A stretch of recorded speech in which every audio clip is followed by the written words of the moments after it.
حضرت خواجہ معین الدین چشتی مرشد کامل کی تلاش میں دشت و جبل و کوہ بیاباں شہر و شہر کربا کریا تلاش و تجسس میں پھرنے لگے، یہاں تک کہ پھرتے پھرتے آپ قصبہ ہارون پہنچ گئے۔ ہارون ایک معمولی سا قصبہ تھا جہاں حضرت عثمان ہارونی رحمۃ اللہ علیہ رونق افروز تھے۔ ان کی وجہ سے سارا قصبہ خیر و برکت سے معمور تھا۔ خواجہ عثمان ہارونی قطب وقت تھے، ان کی قطبیت کا مہر منور ذو فشاں عالم تھا۔ حضرت عثمان ہارونی کی بزرگی کا چرچا دور دور تک پھیلا ہوا تھا، لوگ دور دراز سے جوق در جوق حاضر خدمت ہو کر مراد کے پھولوں سے جھولیاں بھر بھر کر لے جاتے۔ قصبہ ہارون ان دنوں روحانی تجلیات کا مرکز تھا، چشمہ معرفت کا فیض عالم جاری تھا۔ حضرت خواجہ معین الدین چشتی کو اس چشمہ صافی کی موجوں میں وہی نور جھلکتا نظر آتا جس کا مشاہدہ آپ حضرت شیخ ابراہیم قندوزی کی کرامت میں کر چکے تھے۔ ادھر نگاہ ملتے ہی شیخ کامل حضرت خواجہ عثمان ہارونی نے آپ کے دل کی خواہشات کا جائزہ لے لیا۔ حضرت خواجہ معین الدین چشتی کا حرف تمنا زبان پر لانا تھا کہ پیر و مرشد حضرت خواجہ عثمان ہارونی نے شراب معرفت کا ایک جام لبریز آپ کو پلا دیا، جس کے پیتے ہی شیشہ قلب کا زنگ دور ہو گیا، حجاب عظمت سامنے دکھائی دینے لگا، مگر اس جام سے آپ کی تسلی نہ ہوئی۔ ساقی دریا دل نے دوسرا ساغر بھر کر دے دیا اور تحت الثری تک تمام پردے اٹھ گئے۔ یہ جام پینے کے بعد بھی حضرت خواجہ معین الدین چشتی کی تشنگی باقی رہی تو ساقی مے خانہ معرفت نے تیسرا جام بھی بھر کر پلایا، اور اب حمزہ 2000 عالم روشن ہو گئے۔ شیخ کامل حضرت خواجہ عثمان ہارونی کیمیائے اثر سے تاڑ گئے کہ جوہر اس قابل ہے کہ ذرا سی توجہ خورشید جہاں تاب بن سکتا ہے۔ چنانچہ حضرت خواجہ عثمان ہارونی نے آپ کو اپنے حلقہ ارادت میں شامل فرما لیا۔ حضرت خواجہ معین الدین چشتی نے اپنے مرید ہونے کا واقعہ خود بیان کرتے ہوئے فرمایا کہ مجھے حضرت خواجہ عثمان ہارونی کی قدم بوسی کی سعادت حاصل ہوئی۔ میں نے سر نیاز خم کیا، حکم ہوا کہ 2 رکعت نماز اس طرح پڑھو، پہلی رکعت میں 1000 بار سورۃ فاتحہ، 1000 بار سورہ اخلاص پڑھو، دوسری رکعت بھی اسی طرح پڑھو۔ میں نے حکم کی تعمیل کی، اس کے بعد حضرت خواجہ عثمان ہارونی کھڑے ہو گئے، میرا ہاتھ اپنے ہاتھ میں لے کر حق تعالیٰ سے درخواست کی کہ معین الدین کو اپنی بارگاہ میں قبول فرما لے۔ اس کے بعد حضرت خواجہ عثمان ہارونی نے اپنے سر سے کلہ اتار کر میرے سر پر رکھی، اپنا خرقہ خاص عطا فرمایا۔ اس کے بعد انہوں نے فرمایا 1000 بار سورہ اخلاص پڑھو۔ تعمیل ارشاد کے بعد حضرت خواجہ عثمان ہارونی نے فرمایا کہ ہمارے خاندان میں ایک دن رات کا مجاہدہ ہے، آج تم وہ مجاہدہ کرو۔ حضرت خواجہ معین الدین چشتی فرماتے ہیں میں نے ایک دن اور ایک رات کا مجاہدہ کیا۔ اگلے دن حاضر خدمت ہوا، مرشد پاک نے بیٹھنے کا اشارہ دیا اور کہا 1000 بار سورہ اخلاص پڑھو۔ پھر فرمایا آسمان کی جانب دیکھو۔ میں نے آسمان کی جانب نگاہ دوڑائی، خواجہ عثمان ہارونی نے فرمایا کیا نظر آ رہا ہے؟ میں نے عرض کیا عرش اعظم تک نظر آ رہا ہے۔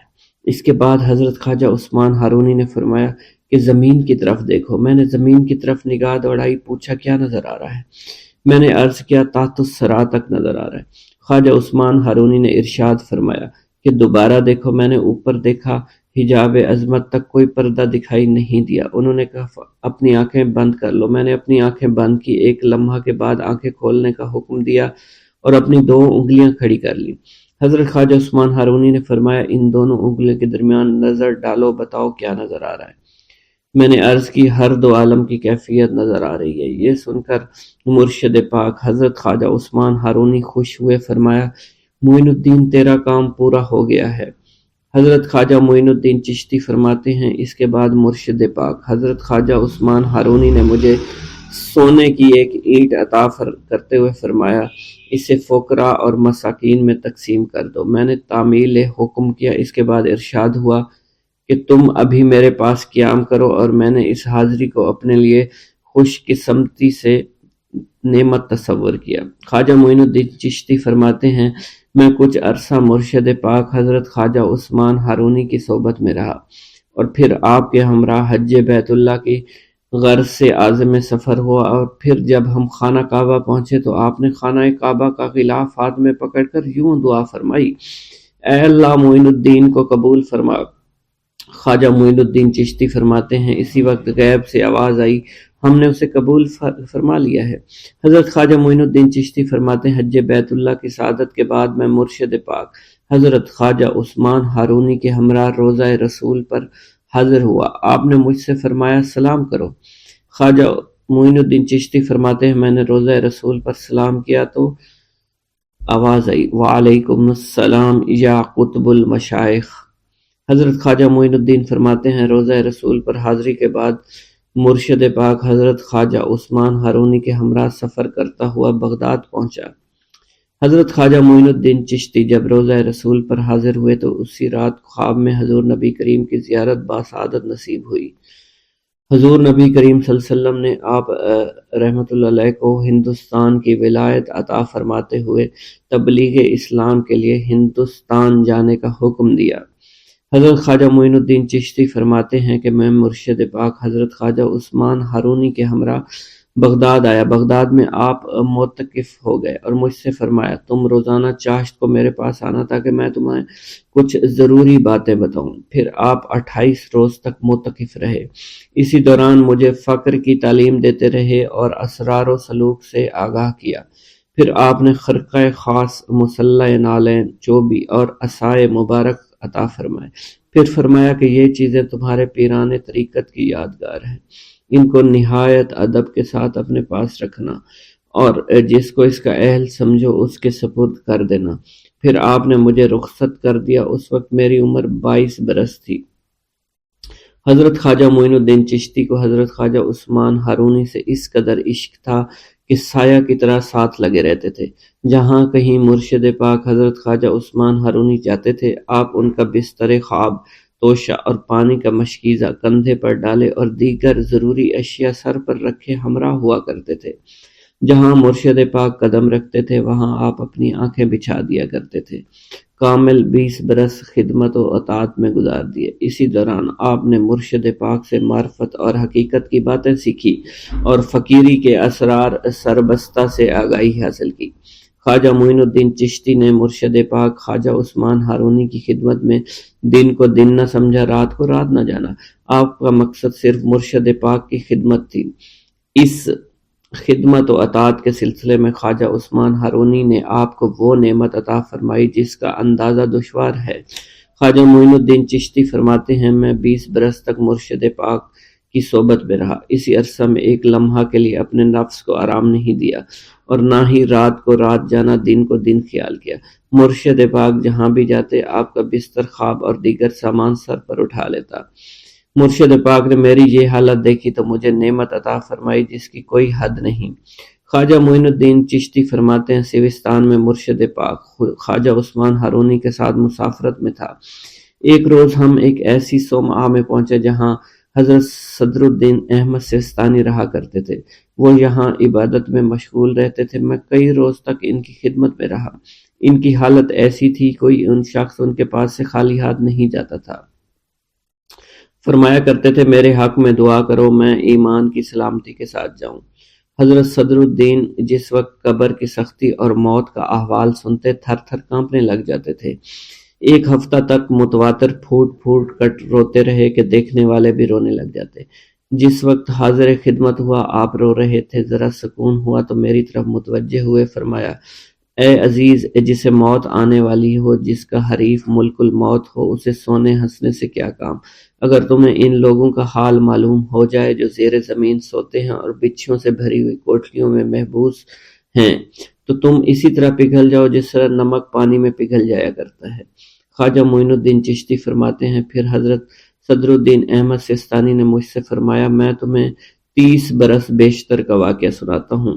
بصرہ کے ایک قبرستان میں ایک بزرگ میرے پاس بیٹھے ہوئے تھے۔ ہمارے قریب ایک قبر میں مردے کو عذاب ہو رہا تھا۔ یہ حالت دیکھ کر وہ بزرگ نعرہ مار کر مر گئے۔ میں نے اٹھنا چاہا، ان کی روح قالب سے پرواز کر چکی تھی۔ پھر تھوڑی دیر بعد ان کا جسم پانی بن کر بہہ گیا۔ خواجہ معین الدین چشتی فرماتے ہیں میں مرشد پاک خواجہ عثمان ہارونی کے ہمراہ سفر دریائے دجلہ پر پہنچا اور دریا میں طغیانی تھی، سوچ میں گم تھا دریا کیسے پار کیا جائے گا۔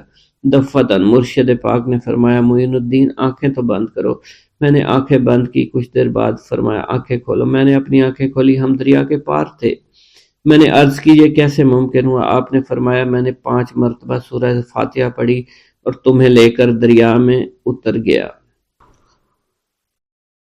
پیارے دوستو، خواجہ غریب نواز اتنی اہم شخصیت ہیں اور اتنی عظیم شخصیت ہیں کہ زیارت حرمین شریفین کے موقع پر مکہ مکرمہ میں غیب سے ندا آئی کہ معین الدین میرا دوست ہے، میں نے اس کو اپنے مقبول اور برگزیدہ بندوں میں شامل کر لیا۔ اور پھر جب مدینہ منورہ میں روضہ رسول صلی اللہ علیہ وسلم پر حاضری دی اور ادب و احترام کے ساتھ سلام پیش کیا تو آپ کو نائب رسول بنا کر ہندوستان کی ولایت آپ کے سپرد کر دی گئی۔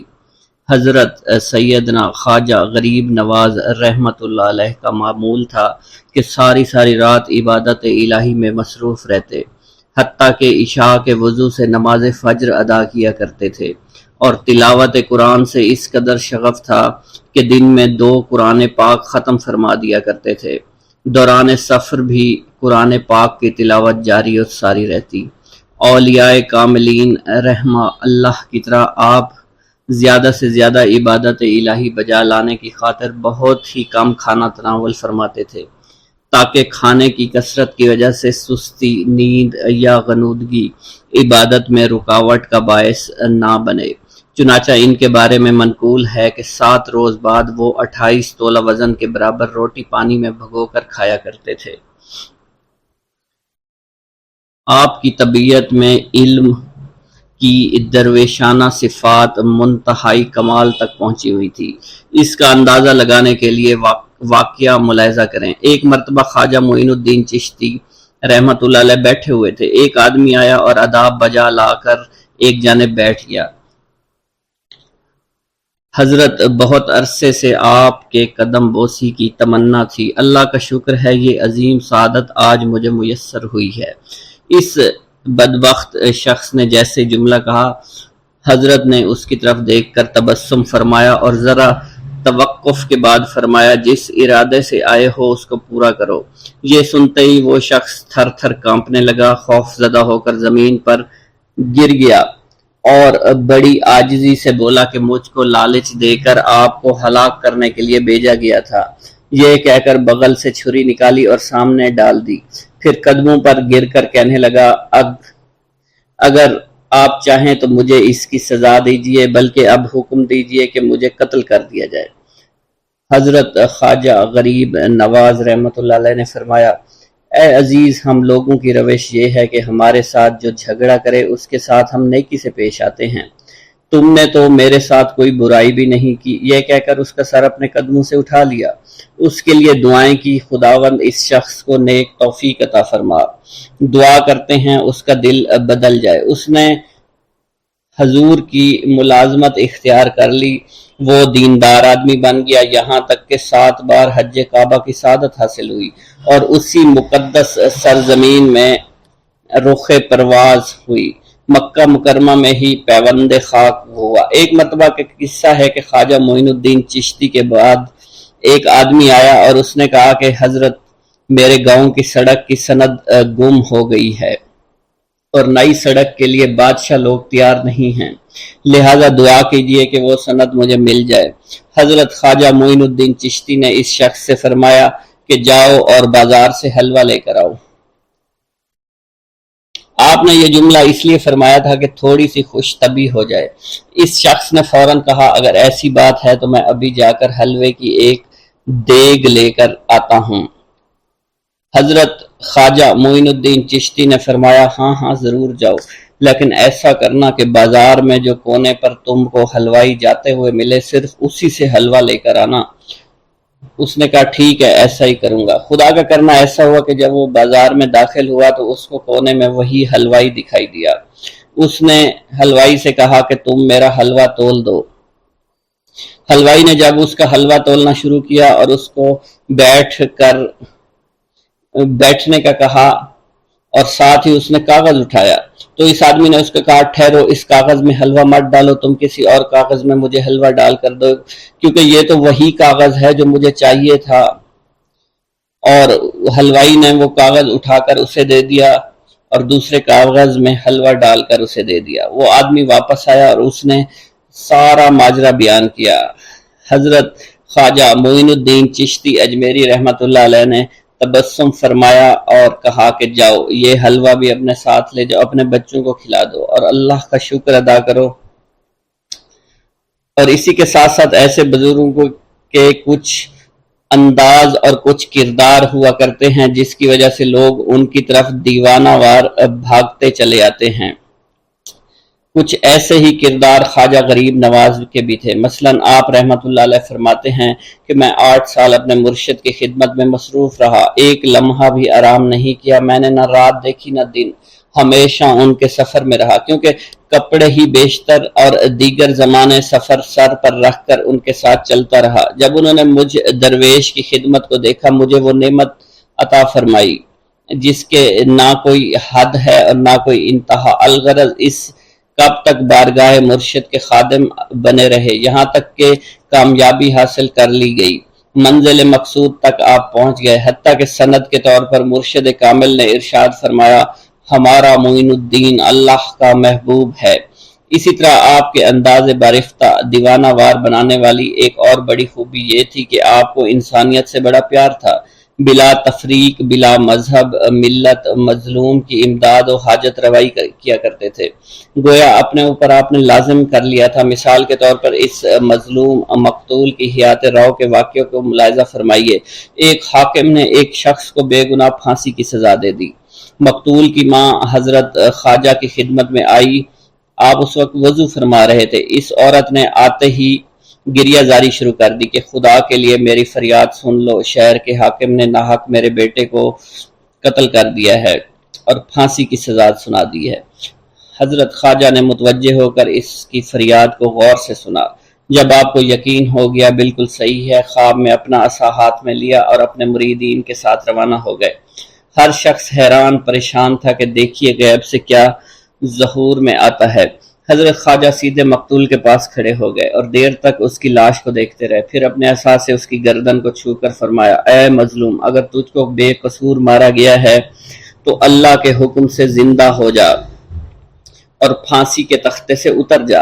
ان الفاظ کا زبان مبارک سے نکلنا تھا کہ مقتول زندہ و سلامت پھانسی کی تختی سے نیچے آ گیا، جیسے حکم کا منتظر ہو، اور فوراً حضور کے قدموں میں آ کر گر گیا۔ اسی وجہ سے آپ رحمت اللہ علیہ اپنے مریدین سے بے پناہ محبت فرمایا کرتے تھے، اور صرف حیات ظاہری میں ہی نہیں بلکہ وفات کے بعد بھی اپنے مریدین کے لیے اس وقت دعا فرمائیں گے جب آپ کا حرم کعبہ میں مصروف تھے اور آواز آئی اے معین الدین، میں تجھ سے خوش ہوں اور تجھ کو بخش دیا، کچھ تمہاری خواہش ہے مانگو میں تمہیں عطا کر دوں گا۔ آپ نے دعا فرمائی اے اللہ میرے مریدوں کو بخش دینا۔ آواز آئی معین الدین تو میرا مخصوص برگزیدہ بندہ ہے، میرے تمام مریدین جو بھی تیرے شجرے میں شامل ہوں گے سب کو بخش دوں گا۔ اس کے بعد خواجہ غریب نواز رحمۃ اللہ علیہ اکثر فرمایا کرتے تھے کہ جب تک میرے مریدین جنت میں قدم نہیں رکھ لیں گے میں بہشت میں داخل نہیں ہوں گا۔ آپ رحمت اللہ علیہ کو اگر آج بھی خواجہ ہند کہا جاتا ہے تو یوں ہی نہیں کہا جاتا، بلکہ ایران سے ہندوستان تک بہت سی مشکلات کا سامنا کیا، راہ حق میں بے نظیر قربانیاں دی، جس کی گواہی خود غیب سے ملی، یعنی جس نے اپنی پوری زندگی بھی اللہ کے لیے وقف کر دی، حتیٰ کہ آپ کی روح بھی اللہ کی محبت میں رجب المرجب 632 ہجری میں پرواز کر گئی۔ اللہ رب العزت سے دعا ہے کہ ہم تمام کو فیضان خواجہ سے فیض یاب فرما، بلکہ تعلیمات خواجہ پر عمل پیرا ہونے کی توفیق عطا فرما، آمین یا رب العالمین۔ حضرت شیخ ابراہیم قندوزی کی آمد۔ ایک دن حضرت خواجہ معین الدین چشتی حسب معمول درختوں کو پانی دے رہے تھے۔ حضرت شیخ ابراہیم قندوزی گھومتے پھرتے اسی باغ کی طرف آن نکلے۔ حضرت شیخ ابراہیم قندوزی اسی آبادی میں رہا کرتے تھے جہاں آپ مقیم تھے، اور وہ اللہ عز و جل کے عشق میں اس قدر ڈوبے ہوئے تھے کہ ان پر عشق حقیقی کی وجہ سے اکثر خود فراموشی کی حالت طاری رہتی تھی۔ آبادی کے بچے اور بوڑھے انہیں مجذوب کہا کرتے تھے اور قدر کی نگاہ سے دیکھا کرتے تھے۔ جس وقت آپ کی نظر حضرت شیخ ابراہیم قندوزی پر پڑی تو سب کام چھوڑ کر آپ ان کی جانب متوجہ ہو گئے۔ آگے بڑھ کر خوش آمدید کہا اور دست مبارک کو بوسہ دیا، پھر نہایت عزت اور احترام کے ساتھ ایک سایہ دار درخت کے نیچے بٹھایا۔ ان دنوں انگوروں کا موسم تھا، کچھ پکے ہوئے خوشے بیلوں سے اتار کر آپ کی خدمت میں پیش کیے اور خود باادب ہو کر دو زانوں بیٹھ گئے۔ حضرت شیخ ابراہیم قندوزی کو حضرت خواجہ معین الدین چشتی کی مہمان نوازی کا انداز بہت پسند آیا۔ آپ کا یہ ادب بہت بھلا محسوس ہوا۔ حضرت شیخ ابراہیم قندوزی پہچان گئے کہ یہ بچہ نہایت ہونہار اور راہ حق کا متلاشی ہے۔ حضرت شیخ ابراہیم قندوزی نے اپنی جیب سے ایک کھلی کا ٹکڑا نکالا، دندان مبارک سے چبا کر خواجہ معین الدین چشتی کے دہنے مبارک میں ڈال دیا۔ وہ کھلی کا ٹکڑا شباب معرفت کا جام تھا جسے پیتے ہی آپ پر خودی کی کیفیت طاری ہو گئی اور نگاہوں سے تمام حجابات دور ہو گئے۔ آنکھوں میں نور ہی نور چھا گیا، تعینات کے حجابات سامنے سے اٹھ گئے، جوش حیرت قلب پر طاری ہو گیا، آنکھیں کھلی کی کھلی رہ گئیں۔ یہ نہیں کہا جا سکتا حضرت خواجہ معین الدین چشتی اس حالت فراموشی میں کب تک آئینہ حیرت بنے رہے۔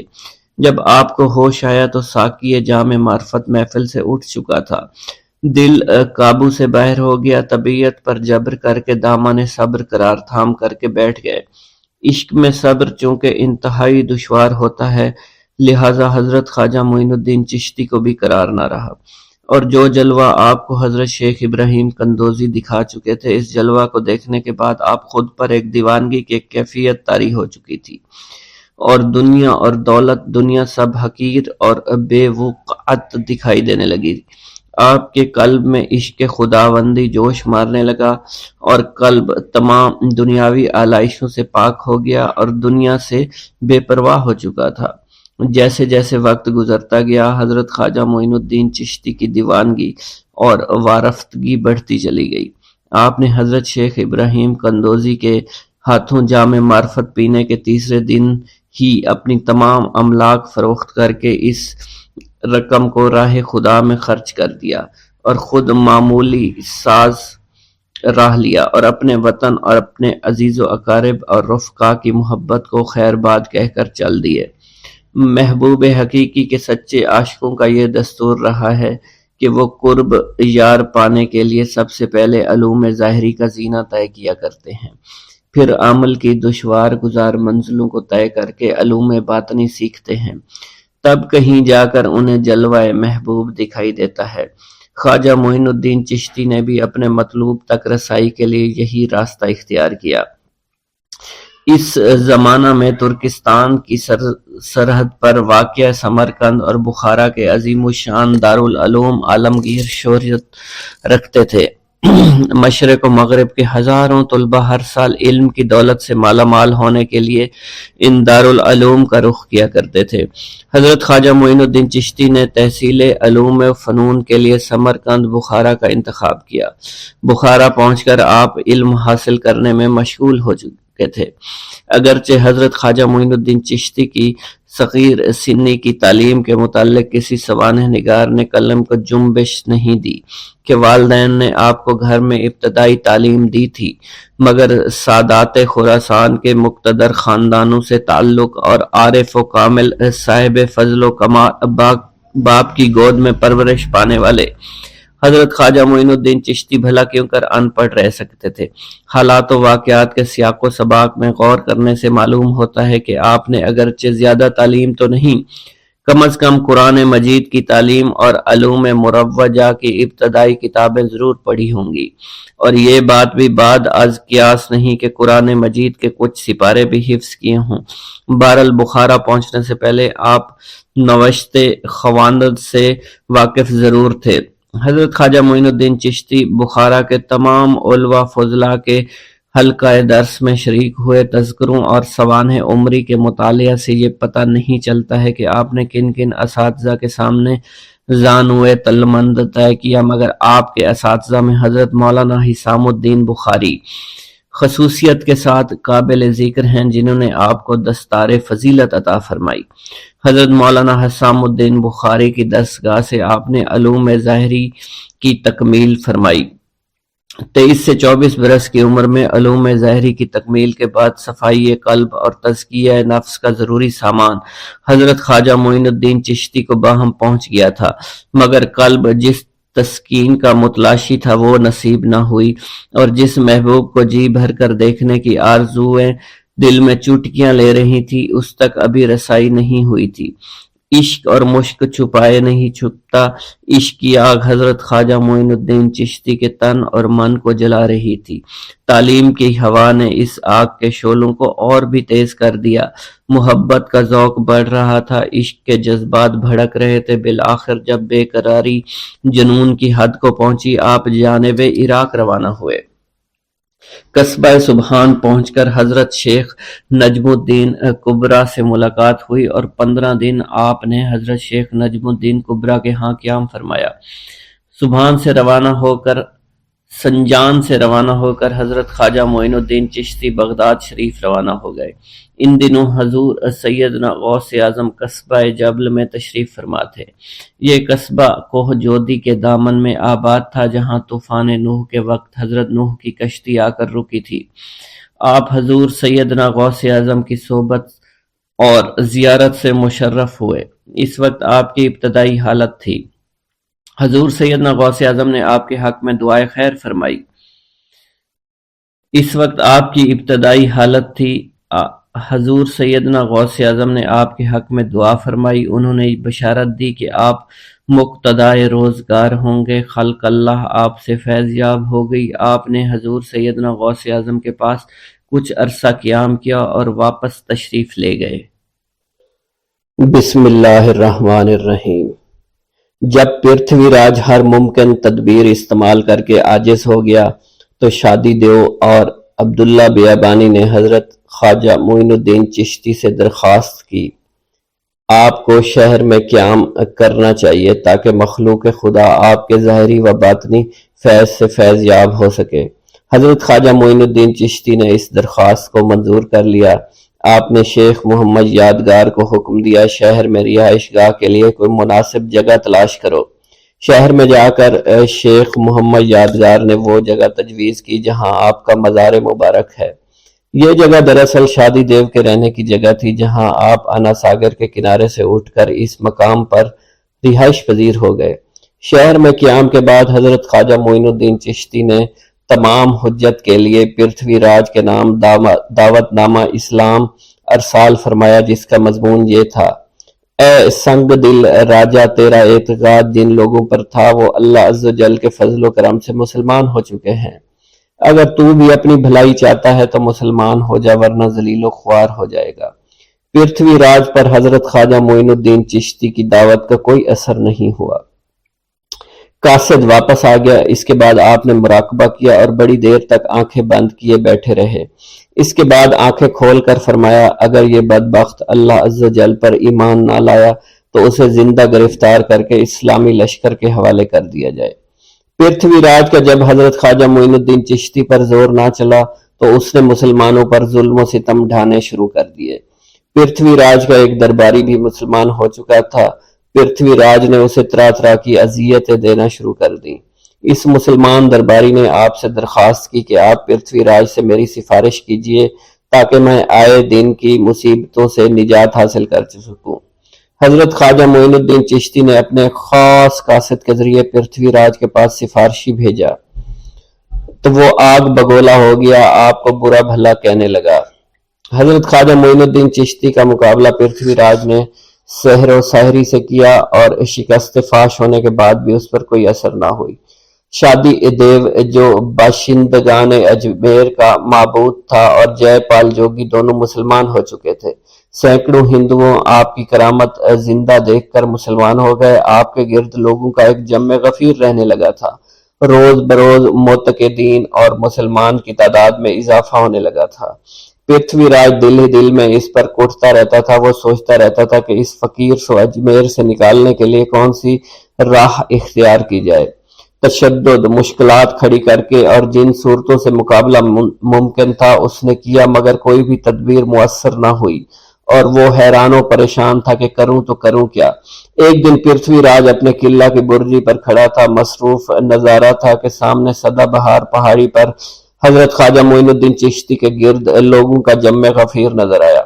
پرتھوی راج نے انتہائی غصہ کی حالت میں راجپوت سردار کو حکم دیا، ایک پولیس کا دستہ ہمراہ لے کر جاؤ اور اس پورے مجمع کو گرفتار کر کے لے آؤ۔ اس فقیر سے کہو کہ کل تک اجمیر خالی کر دے اور تمام شہر میں منادی کرا دو کہ اس اعلان کے بعد مسلمان فقیر کے پاس جانا ممنوع قرار دیا گیا ہے۔ جس نے حکم کی خلاف ورزی کی اسے سزا دی جائے اور اس کا گھر تباہ و برباد کر دیا جائے۔ راجپوت سردار نے پرتھوی راج کے حکم کی تعمیل کرتے ہوئے سدا بہار پہاڑی کا محاصرہ کر لیا، تمام مجمع کو گرفتار کر لیا۔ خواجہ معین الدین چشتی کو پرتھوی راج کا حکم سنایا کہ کل تک اجمیر خالی کر دے۔ یہ سن کر آپ نے فرمایا، ہم خلق اللہ کی غمخواری کے لیے آئے ہیں، رائے پتھورا ہمارے کام میں کیوں دخل انداز ہوتا ہے؟ اس سے کہہ دینا کہ 3 دن میں معلوم ہو جائے گا کہ میں اجمیر سے نکلتا ہوں یا وہ۔ خواجہ معین الدین چشتی روزہ سے حاضرین کی گرفتاری آپ کو شاک گزری۔ آپ مغرب تک مصلی پر مراقبے کے لیے بیٹھے رہے، پھر روزہ افطار کیا، نماز سے فارغ ہو کر پھر مراقبہ میں بیٹھ گئے۔ حق تعالیٰ نے 2 استبداد کے خاتمہ کی بشارت دی۔ آپ نے مراقبہ سے سر اٹھایا، حق تعالیٰ سے دریافت کرنے پر غیب سے آواز آئی، ہم نے پرتھوی راج سے تمام اختیارات کی باغ دوڑ لے کر شہاب الدین غوری کے ہاتھ میں دے دی ہے۔ حضرت خواجہ معین الدین چشتی کو اجمیر شہر سے نکل جانے کا حکم دینے کے بعد اگلے روز پرتھوی راج قلعہ کی برجی پر یہ دیکھنے کے لیے چڑھا کہ آپ یہاں سے چلے گئے کہ نہیں۔ اگر نہیں تو گھاٹی کی طرف سے گرا کر 2 سانڈ تیزی سے آتے دکھائی دیے۔ پرتھوی راج سمجھ گیا کوئی خاص خبر لائے ہیں۔ پرتھوی راج کو آپ کا دیکھنا بھی یاد نہ رہا، فوراً اتر کر اپنے محل میں آ گیا۔ محل میں آ کر قاصدوں کی آمد کا انتظار کرنے لگا۔ تھوڑی دیر بعد دونوں قاصد دربار میں آئے اور پرتھوی راج کی خدمت میں کھانڈے راؤ کا خط اور ساتھ میں سلطان شہاب الدین غوری کا اعلان جنگ پیش کر دیا۔ پرتھوی راج نے خط اور اعلان جنگ پھاڑ کر کھانڈے راؤ کو لکھا، آس پاس کے تمام راجاؤں کو ملا کر متحدہ طاقت سے مقابلہ کے لیے تیار ہو جاؤ۔ اور پھر خود بھی پرتھوی راج نے اپنے لشکر کو جنگ کی تیاریاں کرنے کا حکم دے دیا۔ جس دن خواجہ معین الدین چشتی کی زبان سے یہ الفاظ نکلے تھے، میں نے پرتھوی راج کو زندہ گرفتار کر کے شاہ اسلام کے حوالے کرنا ہے، اسی رات سلطان شہاب الدین غوری جو کہ اس وقت خراسان میں تھے، خواب میں دیکھا کہ وہ سلطان موصوف ہندوستان میں حضرت خواجہ معین الدین چشتی کے سامنے کھڑا ہے اور آپ اس سے فرما رہے ہیں، اے شہاب الدین، اللہ نے تجھے ہندوستان کی بادشاہت اور سلطنت عطا فرمائی ہے، جلد ہندوستان کی طرف متوجہ ہو اور اس بدبخت راجہ کو زندہ گرفتار کر کے قرار واقعی سزا دے۔ سلطان شہاب الدین جس دن سے ہندوستان سے شکست کھا کر لوٹا تھا، اسی دن سے اس کے دل میں انتقام کے شعلے بھڑک رہے تھے۔ خفیہ طور پر جنگ کی تیاریوں میں مصروف تھا، لیکن کسی کو علم نہیں تھا کہ وہ ہندوستان پر کب حملہ آور ہوگا۔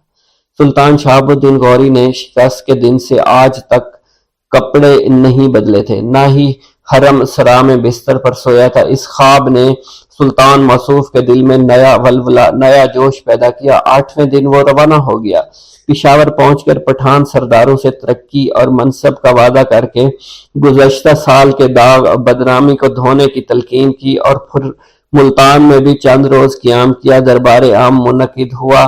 سلطان شہاب الدین نے تمام چھوٹے بڑے سرداروں کو مخاطب کرتے ہوئے تقریر کر کے فرمایا، پچھلے سال بدنامی کا جو داغ اسلام کے ماتھے پر لگا تھا وہ حاضرین سے مخفی نہیں ہے، اس لیے موقع ہے اور ہر مسلمان پر فرض ہے کہ اسے تلوار کے پانی سے دھو کر صاف کر کے رکھے۔ تمام سرداروں نے تلوار کے قبضوں پر ہاتھ رکھ کر سر جھکا دیے۔ ملتان سے روانہ ہو کر سلطان موصوف لاہور آیا اور خط دے کر بھیجا جس کا مضمون یہ تھا، رائے پتھورا جو راجگان ہند کا مہاراجہ ہے کو تحریر کیا جاتا ہے کہ وہ اسلام کی طاقت اسلام کی اطاعت کو قبول کرے اور مسلمانوں کو آماج گاہ فتنہ و فساد نہ بنائے۔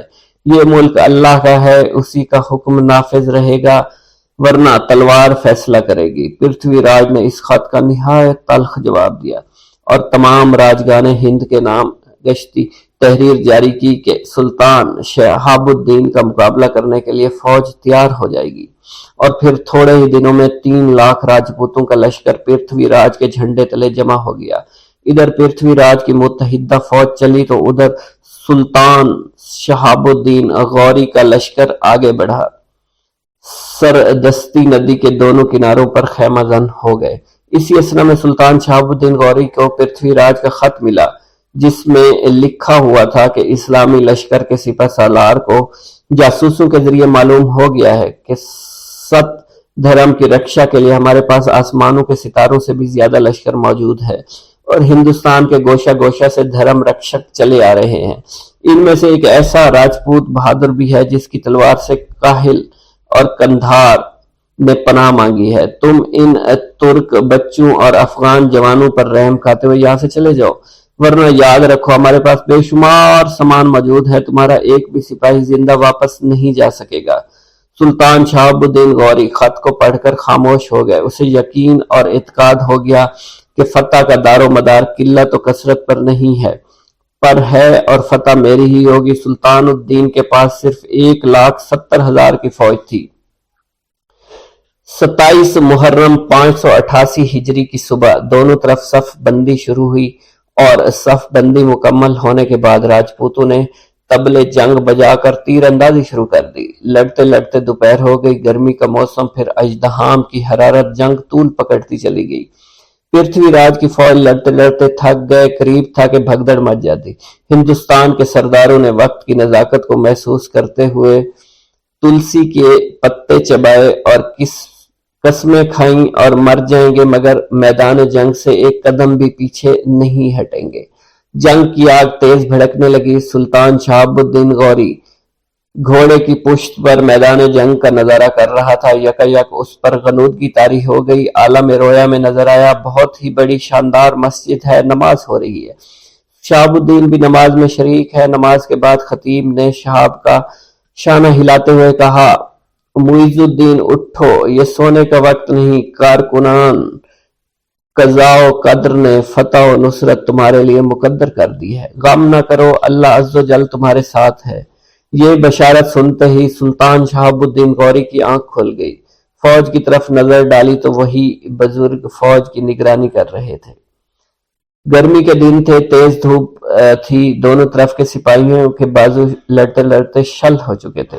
جنگ ایسے نازک مرحلے میں داخل ہو گئی، ذرا سی غفلت سے شکست کا سامنا ہو سکتا تھا۔ سلطان شہاب الدین غوری نے خاصہ فوج کے 12,000 سواروں کو 6 صفوں میں ترتیب دے کر پرتھوی راج کی فوج پر حلہ بول دیا۔ راجپوتوں کے بدمست ہاتھی جو کہ شراب کے نشے میں چور تھے پیچھے کی طرف ہٹنے لگے۔